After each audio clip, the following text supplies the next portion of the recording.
नमस्कार, मैं विकास वर्मा। आप देख रहे हैं सतर्क पुलिस। अभी इस समय खड़े हैं हम प्रभाग 12 के अंदर न्यू गोल्डन एस में। यहाँ पे कुछ लोग नज़र दिखते हुए आ रहे हैं, हमें नज़र आ रहे हैं लोग। आज उनसे कुछ चर्चा करेंगे यहाँ पे प्रभाग के बारे में। आइए सर, पहले जो आप अपना परिचय बताइए। अच्छा, रमेश कश्यप नाम है मेरा, बताइए। सर, यहाँ पे कुछ शिवसेना के 4 उम्मीदवार खड़े हैं, बीजेपी के 4 उम्मीदवार खड़े हैं। आप उनसे सबसे ज़्यादा किसको जानते हैं? हसमुख गहलोत जी को जानता हूँ, डिम्पल मैडम जी को जानता हूँ।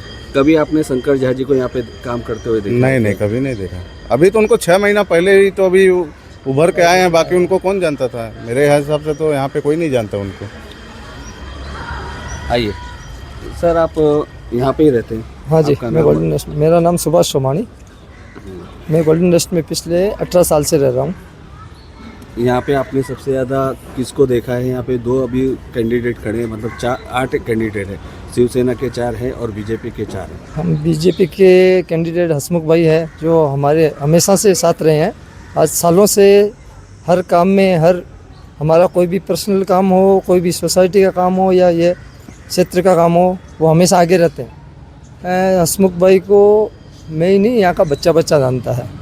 इसके अलावा डिम्पल जी है, हमारे जंगम जी है जो पूर्व नगर सेवक भी है, उनको भी हम बहुत अच्छे से जानते हैं। पांडे जी, मिसेस पांडे हैं, स्नेहा पांडे जी, उनको भी इधर काम करते देखा है। तो बीजेपी का यह अपने एरिया है। लक्ष्मण जी जंगम हैं, जो पूर्व नगर सेवक है, रह चुके हैं, यही एरिया से रह चुके हैं। तो सब जनता उनसे एक जुड़ी हुई है, हमेशा से जुड़ी है। और यह बीजेपी का ही एरिया है। यहाँ पे कोई भी कुछ भी बात करे, लेकिन भारतीय जनता पार्टी का जो वर्चस्व है, जो यहाँ पे उनका गढ़ माना जाता है, यहाँ पे बीजेपी ही आना है, यह तय है एकदम। आपके प्रभाग के यहाँ पे सबसे ज़्यादा क्या प्रॉब्लम है? हमारे प्रभाग में पहले पानी की प्रॉब्लम थी, कुछ सफाई की छोटी मोटी प्रॉब्लम थी। यहाँ अवैध गाड़ियाँ खड़ी होती थी।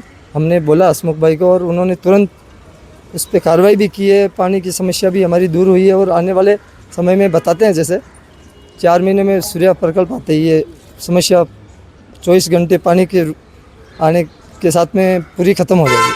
अभी 15 तारीख को चुनाव है, इलेक्शन है, तो उसमें आप किसको वोट देना चाहेंगे?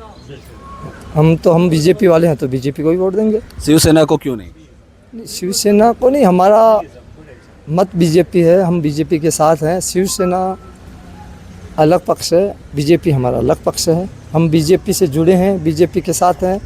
तो हमारा जो नेतृत्व करने वाले हैं, हमारे बीजेपी का नेतृत्व करने वाले, हमेशा हम उनसे जुड़े हैं और हम बीजेपी के साथ ही हैं। शिवसेना से हमारा शुरू से ही वास्ता नहीं रहा है।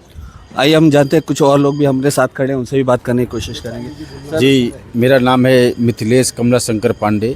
मैं गोल्डन नेस्ट का रहवासी हूँ और बहुत ही अच्छा और कार्य करने में माहिर, कुशल, जितनी भी हम तारीफ़ कर सके हसमुख भाई का या डिम्पल मैडम का, बहुत ही अच्छे काम करते हैं ये लोग।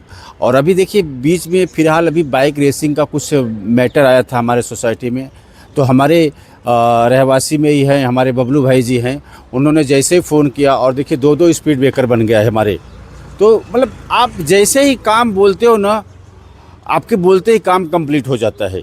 तो ये देखिए हमारे लिए कितना सौभाग्य की बात है कि हमारे एरिया में हसमुख जैसा भाई हमारे खीरा मिला है और डिम्पल मैडम जैसा एक मोती मिला है। तो हमारे लिए कितनी दूर की बात है और कितनी अच्छी की बात है कि हमारे लिए कितने लोग, अच्छे लोग मिले हैं। तो हम तो हमेशा ये जनता से आग्रह करेंगे कि भाई आप जब भी वोट दीजिए तो यही दोनों जन को दीजिए, चारों पैनल पे बीजेपी के, तो बहुत ही अच्छा रहेगा। ये मेरी ओर से बहुत सारे पब्लिक लोगों से अनुरोध रहेगा कि जब भी आप दीजिए वोट तो बीजेपी को ही दीजिएगा। तो आपको लगता है कि यहाँ पे शिवसेना ने कभी कोई अपने प्रभाग में कोई काम नहीं किया है क्या? देखिए, शिवसेना का तो कुछ नाम निशान है ही नहीं है। हम लोग ने प्रताप सरनाइक साहब को जिताया, हम लोग ने नरेश मस्के साहब को जिताया और ये हमारे ही लोग हैं। हमने पूरी हमारी बीजेपी के लोग ने मिल के इन लोग को वोट किया। मैंने उनकी बाइक रैली किया उनका पैदल यात्रा किया, ये सब हमने प्रताप सरनाईक साहब के लिए किया। हमारे लोगों के आशीर्वाद से वो आज मंत्री बने हैं, लेकिन हम लोग का कोई दूर दूर तक पता नहीं है। हमको भी एक बार कम से उनको मिलना चाहिए, पूछना चाहिए कि भाई आप लोग कहाँ हो, कैसे हो, लेकिन कुछ पता नहीं है। फिर हमारे मंत्री, हम उनकी बुराई नहीं कर रहे हैं, लेकिन हमारे ही लोगों की वजह से उन्होंने जीता है।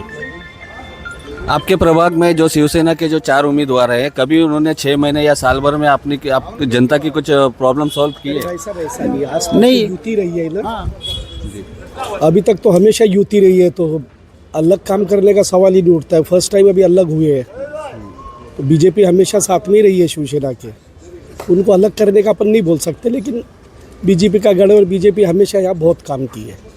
तो आपको ऐसा लगता है कि आपके प्रभाग में कभी शंकर झा वगैरह जो है कैंडिडेट या कुछ नागरिक, ज्येष्ठ नागरिकों की सेवा या बच्चों के लिए उनकी सेवा करने के लिए भाई साहब, शंकर झा शायद 4-5 महीने पहले ही राजनीति से जुड़े हैं। वो बिल्डर है, व्यवसायी है, और बीजेपी और शिवसेना का हमेशा गठबंधन रहा है, तो वो चीज़ अपन पॉसिबल नहीं की वो क्या किए और हम क्या किए। बीजेपी हमेशा ही काम की है और हमेशा गठबंधन ही रहा है। तो आपको ऐसा लगता है कि शंकर झा एक बिजनेसमैन है, तो लोगों के लिए इतनी सेवा नहीं कर पाएंगे क्या, कि अपने पैसे के दम पे जीत कर आएंगे? अरे ऐसी कोई बात नहीं है, अभी पता ही नहीं है तो अपन क्या बोले कुछ किसी के बारे में। हसमुख भाई के बारे में आप किसी से भी पूछ सकते हो, हमेशा एनी टाइम 24 आवर्स खड़े रहते, तेरा तुझको अर्पण का धारणा लेके चलते हैं। आप किसी से भी पूछ सकते हैं, मतलब कोई चीज़ छुपी नहीं है उनके बारे में। सर आप क्या कहेंगे, आपका नाम बताइए। मेरा नाम एडवोकेट जितेंद्र शुक्ला, मैं जिला पे परिवहन अध्यक्ष हूँ बीजेपी।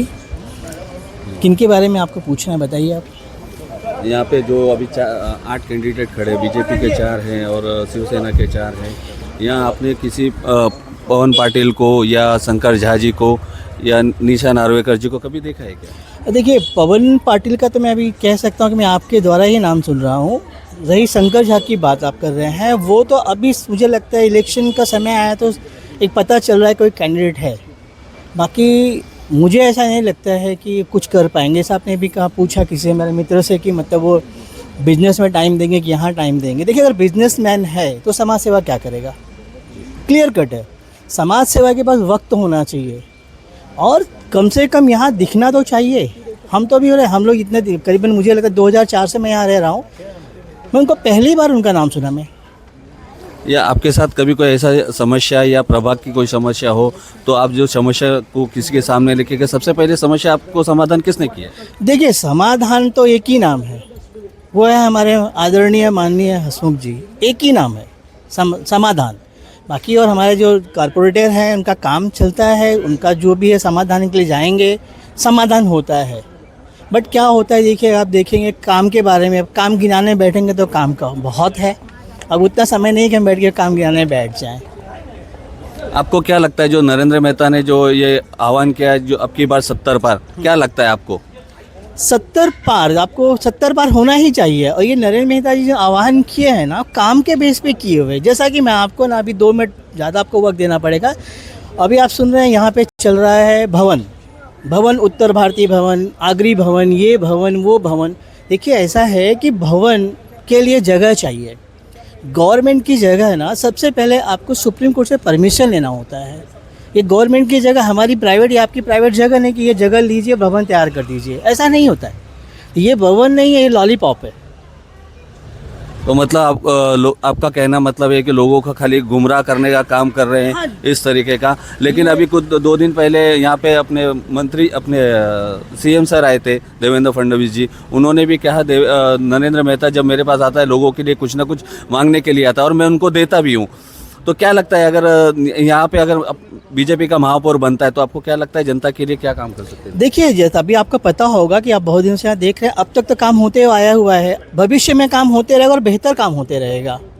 और रही बात, जैसा हमारे आदरणीय सीएम साहब ने कहा कि मेहता जी आते हैं और कुछ ना कुछ मांगते हैं, हम देते हैं। मेहता जी कुछ भी मांगते हैं, अपने लिए नहीं मांग रहे हैं, वो समाज के लिए मांग रहे हैं, हमारे लिए मांग रहे हैं, हम सबके लिए मांग रहे हैं। आप जैसा देख रहे हैं कि कभी जैसा हमारे आदरणीय सीएम साहब ने कहा कि हमने यहाँ पर कि बहुत बड़ा देखिए मेट्रो चालू किया है, तो मेट्रो अगर स्टार्ट हुआ है, उन्होंने ओपनली कहा हुआ है कि इसका श्रेय जाता है हमारे नरेंद्र मेहता जी को। अब उसमें अकेले नरेंद्र मेहता जी तो नहीं चलने वाले हैं। तो नरेंद्र मेहता जी मांग के लाए हैं, किसके लिए मांग के लाए हैं? हम सब के लिए मांग के लाए हैं, तो उसका बेनिफिट हम सभी लेंगे। तो बात तो सही है कि भाई उन्होंने जब उन्होंने जाकर मांगा हुआ है तो हमारे आदरणीय माननीय मुख्यमंत्री ने दिया हुआ है। मीरा भाई उनका है स्पेशल, कुछ ना कुछ देते रहे हमें। कई लोगों का विरोध है कि मेहता जी ने जो कईयों के टिकट काटे हैं, तो उनका कहना है कि अपने परिवार अपने मित्र को टिकट दिया है और जो हम यहाँ ग्राउंड लेवल से काम करते हैं उनका टिकट काटा गया है। क्या कहेंगे? इसके बारे में ये कहूँगा कि एक बात बताऊँ आपको, पता है अंगूर ना मिले तो खट्टे, बस सिंपल सा आंसर है, अंकुर ना मिले तो खट्टे। क्योंकि देखो ऐसा है कि हमारे आदरणीय नरेंद्र मेहता जी वो आज से राजनीति नहीं कर रहे हैं। देखिए वो एक ऐसे नेता हैं, ऐसे एमएलए हैं, अगर आप उनसे एक एक इंच पूछेंगे ना, एक एक कार्यकर्ता का नाम उनको पता है। एक तो कार्यकर्ता नहीं है, क्या होता है एक बेस देखा जाता है, आपने किस काम किया है या नहीं किया। हमने आपको नगर का टिकट दिया, आप जीत क्या है, आपने काम कितना किया हुआ है। जब आपने काम नहीं किया है तो हमको टिकट कैसे देंगे? तो जो बेहतर मुझे लगा, चांस तो सभी को मिलना चाहिए, तो चांस उन्होंने दिया हुआ है। वो इसमें आप देखो, कहने के लिए मैं कुछ भी कह दूं कि उन्होंने अपने दोस्त को दे दिया, बगल वाले को दे दिया, खास को दे दिया, कहने के लिए देखिए हमें कहना हमने कह दिया, आपको सुनना आपने सुन लिया, पर ऐसा कुछ नहीं है। उन्होंने अब कार्य को देखा है, इतने सालों से किसने कितना काम किया, उसके अकॉर्डिंगली ही वो टिकट दिया गया है। रमेश जी, आपसे एक बात जानना चाहूँगा। जिस तरीके से यहाँ पे एक बीजेपी की हमेशा का अच्छा ही रही है कि लोगों को ग्राउंड लेवल पे देखकर उस किसी को टिकट दिया है, या पैसा लेके क्या बीजेपी ने टिकट दिए क्या इन लोगों को? नहीं, पैसा लेके तो मैंने सुना भी नहीं, और मेहता जी ऐसे हैं कि देंगे भी नहीं। वो ऐसे इंसान है जो देखेंगे पूरा बेस पे, अगर ग्राउंड लेवल पे जो काम किया है उसी को देंगे। और आप अभी भाई साहब से अभी पूछ रहे थे ना कि लोगों के टिकट कटे, तो लोगों के टिकट कटे हैं इसलिए जब आप नगर सेवक बन के कुछ काम नहीं करेंगे तो कैसे आपको दोबारा टिकट देंगे? कितने लोग मुंह फुगाए हैं और मतलब हमको नहीं मिला, तो हमको नहीं मिला तो उसमें कुछ तो रीज़न होगा कि नहीं मिलने का। क्या रीज़न हो सकता है उनको नई टिकट मिले? अगर जीत गए, आप घर पे बैठे हैं और बस 2-4 महीने में जाके एक छोटा मोटा काम कर दिए, तो ये काम नहीं होता। नगर सेवक मतलब आपको नगर का सेवक बन के रहना पड़ेगा, लोगों की जो भी है तकलीफ़ें उस पर ध्यान देना पड़ेगा, छोटे छोटे चीज़ में आपको ध्यान देना पड़ेगा। जैसे कि इसका एग्जांपल मैं हसमुख भाई को दे सकता हूँ। हसमुख भाई, हसमुख गहलोत जी और डिम्पल मेहता मैडम हैं, ये लोग को आप किसी भी कार्य के लिए अगर फ़ोन करोगे ना तो ना आंसर मिलेगा ही नहीं। पहली बात तो कि नहीं होगा। आज सर वो दिलों में राज करते हैं, पैसा से कोई वोट नहीं खरीद पाता है। वो आदमी ऐसे हैं कि दिलों में राज करते हैं, और दिल में राज करने के लिए आपको वैसा बनना पड़ेगा, दिल में राज करने के लिए। कई लोग जो बीजेपी के साथ जुड़े हुए थे कहते थे कि हमारे खून नस नसने में बीजेपी है, लेकिन आज वही लोग बीजेपी शिवसेना में प्रवेश कर चुके हैं, उनको लिए क्या कहो? कैसा है कि अगर वो बीजेपी से जुड़े, उनके खून में अगर बीजेपी रहता तो जाते ही नहीं। पहली बात, अभी हम लोग भी बीजेपी वाले हैं ना, तो हम लोग क्यों नहीं जाते? हमको भी टिकट नहीं मिला, हम तो उनके पड़ोसी हैं। हम मेरे ख्याल से मैं तो अगर अपना दरवाज़ा खोलूँगा तो उनका घर दिखेगा मेहता जी का, तो मेरा सबसे पहले अधिकार हुआ सर मुझको टिकट दीजिए, लेकिन मुझको नहीं चाहिए टिकट। ये गलत बात है कि मतलब कि बीजेपी वाले हैं ऐसा वैसा, वो खाली ये बहकावा है। अगर आप कट्टर बीजेपी वाले हैं, कहीं नहीं जाएंगे आप। जैसे हम लोग हैं, हम तो कहीं नहीं जाएंगे, आजीवन नहीं जाएंगे। लिख के देता हूँ, लिखवा के लीजिए, मैं कहीं नहीं जाऊँगा। नाराज़गी भले कभी होगी, नाराज़गी अपनों से ही होती है, प्यार मोहब्बत भी अपनों से ही होता है, लेकिन ठीक है, हम तो किसी से नाराज़ नहीं होते हैं, हम अपना खुश रहते हैं। हमको तो खाली एक बार मेहता जी बोलेंगे रमेश ये काम करना है, या हसन भाई बोलेंगे सर ठीक है ना, सब काम धाम छोड़ के करेंगे उनके लिए। सबसे पहली बात तो हमारे पड़ोसी और हसन भाई हमारे बड़े भाई हैं, और हमारे सब कैंडिडेट हमारे एकदम हमारे लिए सब कुछ हैं। तो हम तो उनका शुभकामना देंगे कि शुभकामना का वो जीते हुए हैं, बाकी लोग मेहनत करें लेकिन वो जीते हुए ही हैं।